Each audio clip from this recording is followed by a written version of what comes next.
Hello and welcome to our channel. In this video we will take a look at the contents of the EVA Engine. This is how the printed game should look like. I hope you like it. Remember to like the video and subscribe to our channel if you enjoyed our game.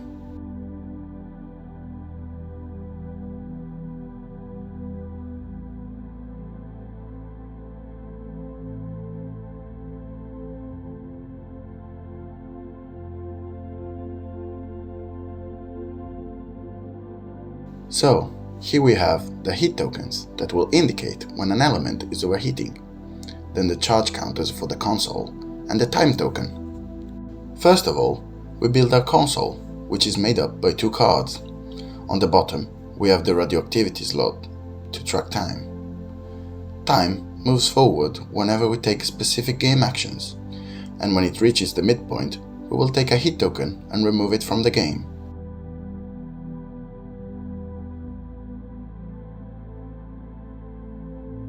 If the time token reaches the last slot, the game ends.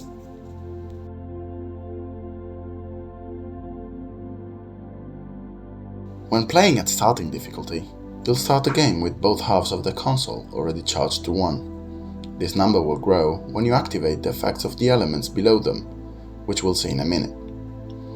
These are the cards in the deck which represent elements of the engine and need to be shuffled before starting a game.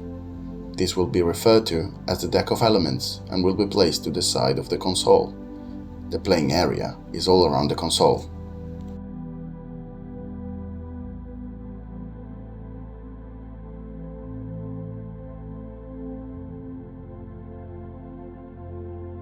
The next thing to do is to draw 3 cards and place them like this in order. This is a starting setup. Now you're ready to play the game, which consists of moving the elements to the repair chamber, where they will be repaired.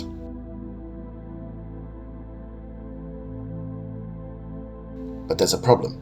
The elements have to be repaired in the right order, starting with element 0, so we need to find a way of drawing it.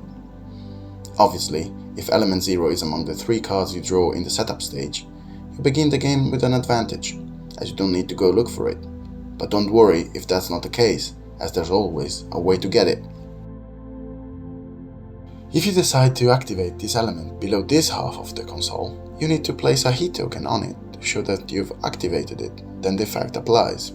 In this case, you may put a heat token on an adjacent element, and if you do, you can have 2 elements switch places.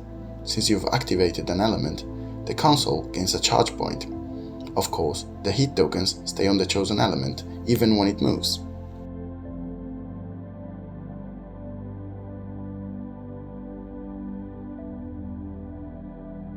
Now this is an important card to find, as it allows us to look at the top card of our deck and choose between leaving it there or putting it at the bottom of the deck at the cost of putting a heat token on another element. So, since it's a strong effect, we decide we want to activate it, and we charge the console.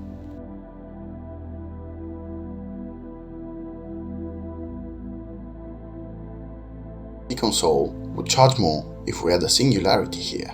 In order to create a singularity, as you can see, we need to pay a charge cost of 3 points.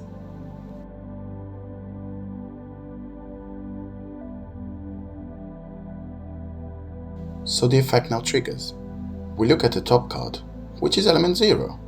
Of course, we want it there, so we don't move it to the bottom. Then the second part of the effect takes place, so we put a heat token on another element. Now we need to draw element 0 and move it to the repair chamber, so we take the movement action to move these cards and free a spot for it. The movement action requires we move the time token by 1 slot. Now we can take the increase action, which consists in taking the top card of our deck and putting it into play. This too causes time to move forward. Now, our goal is to move this element all the way up there, but how? Well, we can activate the effect of this element, which allows us to heat up an adjacent element and have 2 cards switch places. The problem is that this card and the adjacent one have to cool down in order to activate its effect. Since we have enough charges, we can spend 1 charge point to cool down 1 element. To do so, we take the heat token and place it back at the top of the console. Since in order to activate the effect, we need to heat up another element, we need to cool down this too, which isn't an issue since we still have a charge on the console. Now we can activate it. We put a heat token on it and on this one too. At this point, we can switch these, which allows us to activate new effects. It isn't that good, because it requires us to either heat up two elements or heat up one twice.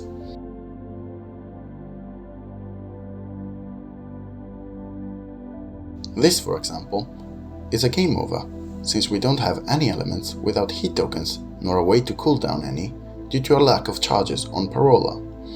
Actually, let's try to save ourselves with a last-ditch attempt. Let's move this there to free some spaces and increase one more time in the hopes of finding something useful.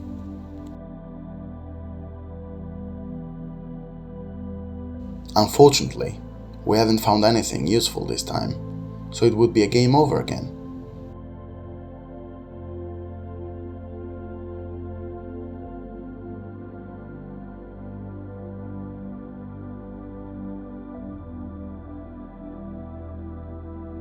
But we have one last chance of saving it, since we don't have a singularity, and this element has no heat tokens on it.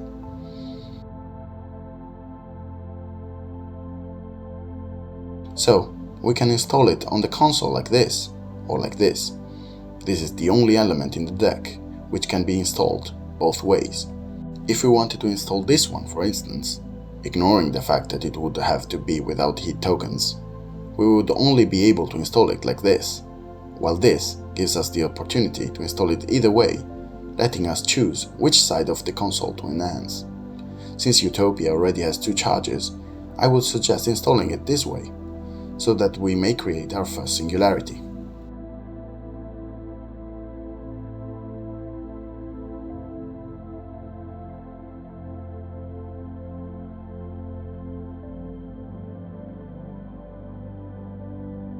Here, we now have a free space, so we can take the increase action once again and see if one of the effects allows us to keep on playing. In this case, we have the effect to cool down another element, which we will activate, cooling down this one, allowing us to charge up Parola and giving us the chance to create a singularity.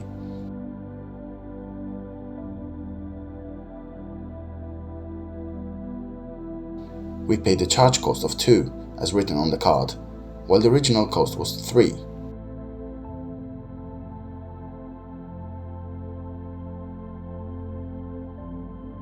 Now we can choose to activate the second effect on the console, or the one written on the card installed. So we've opened up a few options and can attempt to finish the game.